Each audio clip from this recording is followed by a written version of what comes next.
Run to You, based off the song by Pentatonics. Chapter 3. Tried It Was True. Odd jobs. Strange jobs. But Marcel didn't really question what he had to do to make money. He'd never worked like that before, but he was ready after a long night's sleep in an old inn next door to the market. When they got to Uverin, they'd found that Josie had put enough gold pieces in a small sack in their basket to get a room for a couple of nights. Still, they would need to get the correct materials to travel to the next land, Demeta. They would at least need a wagon, if they could find one for sale. On this particular job, Marcel was transporting goods across the market to one of the other stands. He walked through the muddy street with wagons drawn by horse and mule, people walking from wood stand to wood stand, and adventurers or travelers trading silver pieces for knives, food, or other goods. Almost everybody tried their best not to cause trouble, and almost everybody tried their best not to be noticed. But no matter what part of the market Marcel had to crawl through, he was promised a nice pay. Enough to fill half their needs of money. Marcel only hoped the old man who had tasked him would keep true to his offer.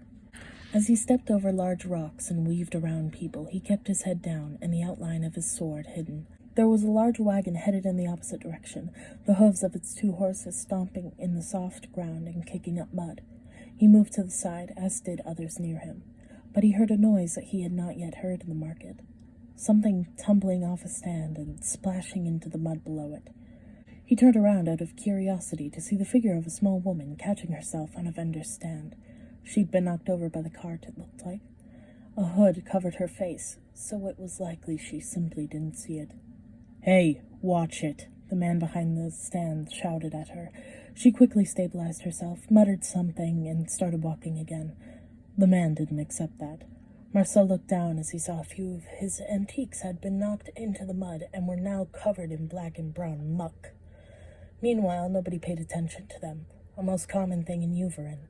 Things like this probably happened every day. Even so, Marcel couldn't take his eyes off of the happenings.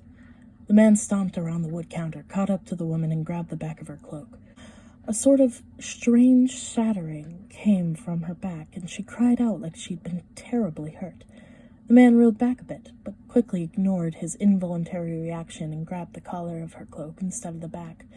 Marcel saw him turn her around and insist she pay for it.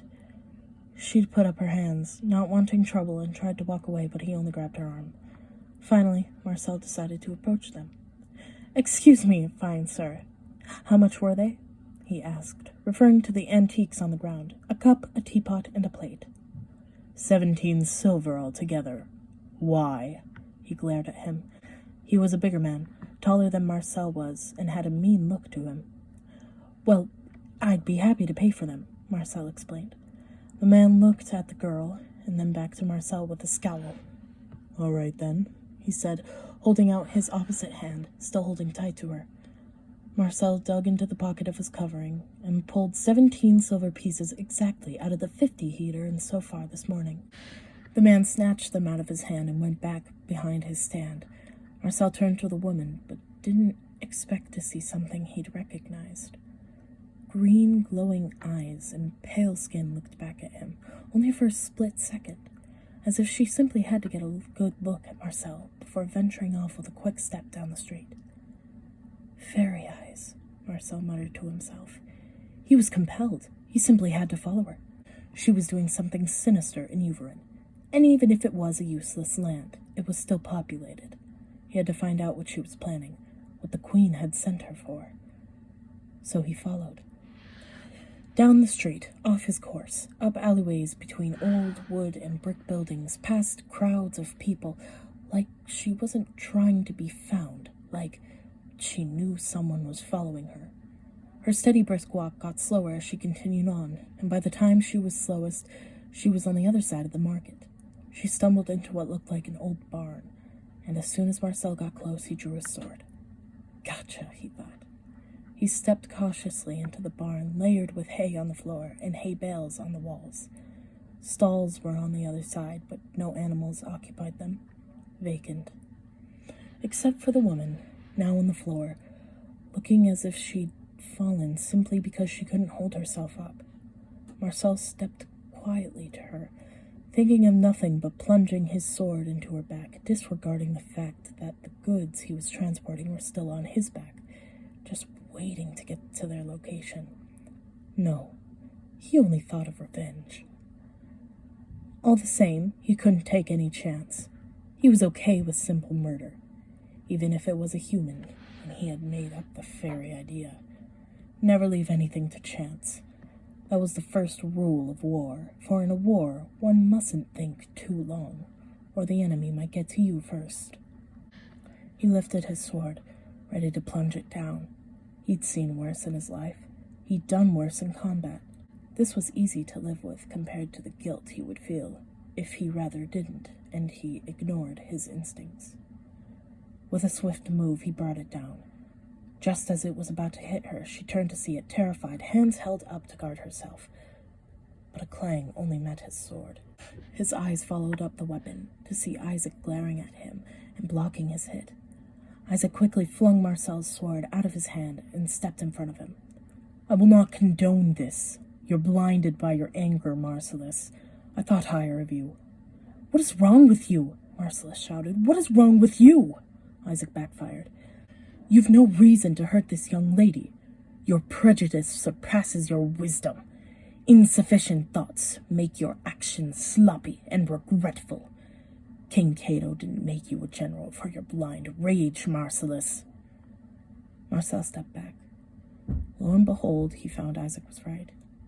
He looked and saw the girl put her hands down and hastily unwrap her robe, exposing her true appearance. The most golden hair Marcel had ever seen, cut down to her shoulders with green tips at the end. The same marvelous green and glowing eyes, with pale skin he'd seen before, and pink thin lips to go with them. Freckles lined her nose and cheeks as tears of pain rolled down her face. She had a light green cropped clothes shirt on, and a dark green skirt that went to her knees. Freckles were in fact visible all over her body, giving a more convincing human look. Her shoes, not really shoes at all, but rather thick cloth tied around her feet in angles with twine.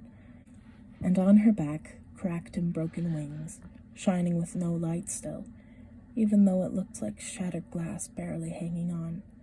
She seethed as she pulled herself away, dragging herself across the hay-lined floor, trying to stand but simply couldn't. She was shaking too much.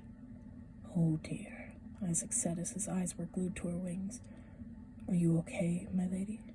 He kneeled down next to her, but she only moved in the opposite direction. "He broke them!" she yelled angrily. "Oh no, he broke them!"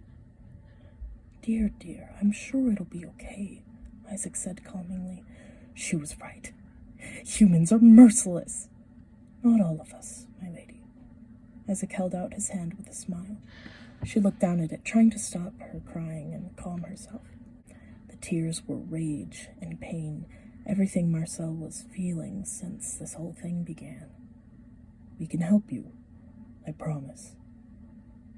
With hesitancy, she put her small hand in his. Isaac started to stand and helped her up with him. She grimaced as her wings hung there, looking back at them. A slight flutter from them, and she gritted her teeth, trying not to cause too much noise. "Sir Isaac Gorgenson, but people call me Isaac. If you don't mind my asking, who might you be?" "Azalea, have you any fairy dust?" she said quickly. "Fairy dust? I didn't even know fairies existed until yesterday." Hope went void from her face. "Oh. Why? Have you any fairy dust?" "No. I thought I could get some here." A flutter came from her broken wings that seemed involuntary. She winced at the movement. "I'm sure we can find some. Would you like to stay with us? We've a nice inn on the other side of the market." Marcel knew he had to sleep on the floor. Isaac was old and required a bed, and Azalea was hurt, probably in far worse pain than either man could realize. So he'd set up a couple extra blankets on the floor with a lone pillow, but still couldn't fall asleep. He shuffled around a bit until he found a position where he still could not sleep, but could at least comfortably lie awake. After all, something is better than nothing. It wasn't until he heard Azalea get out of her bed that he absolutely froze there. His back was turned from the main room, and he was facing the wall. He thought it all luck that he'd picked that position. There's no way she could have known he was awake. Marcel heard her grab something and quietly open and close the door. As soon as she left, he sat up. I knew you couldn't sleep on the floor. You're too used to the castle. Isaac chuckled without bothering to sit up. Azalea just left. I know. I suppose you want to go follow her, huh? Of course. Marcel pushed the blanket off of himself and stood up. Get up, old man. We've got a trail to follow. They exited the inn, Marcel with utmost certainty that Azalea was doing something horrific.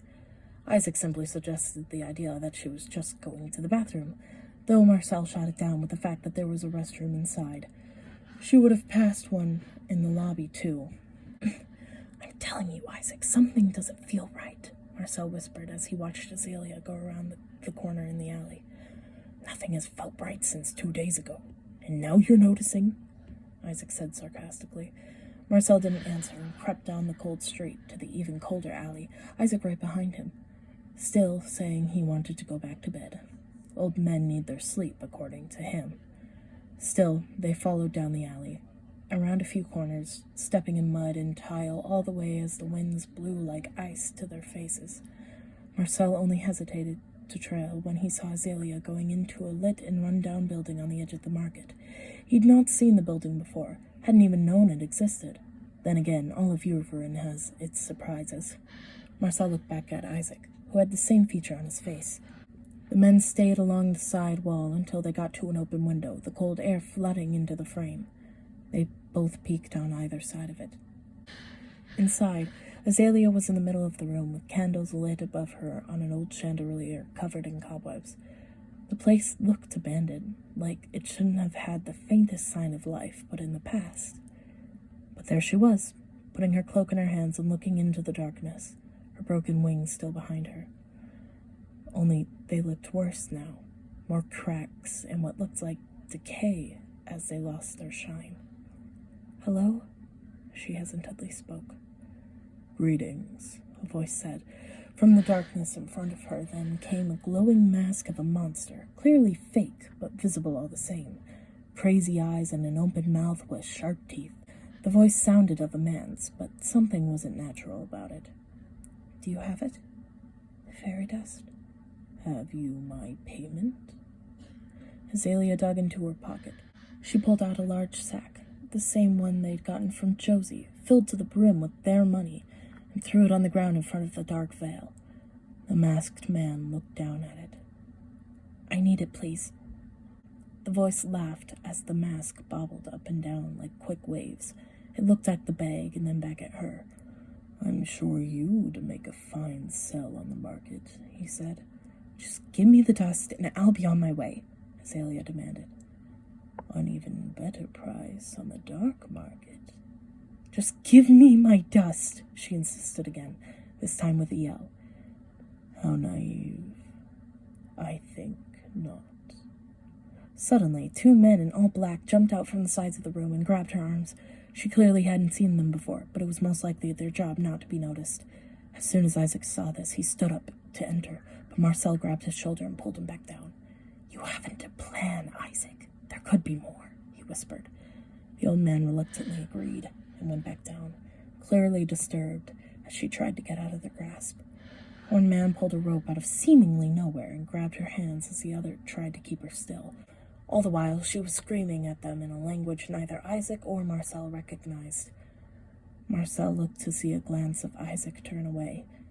He turned around and leaned against the wall, putting his hand on his chest. All she needed was the dust, Marcellus.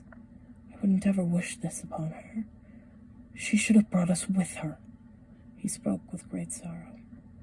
It's her own fault. She trusted blindly. Marcel looked back to the events unfolding and felt Isaac's hand on his shoulder. One goes to desperate measures to get what they need, and I have a feeling she really needed that dust, Marcel.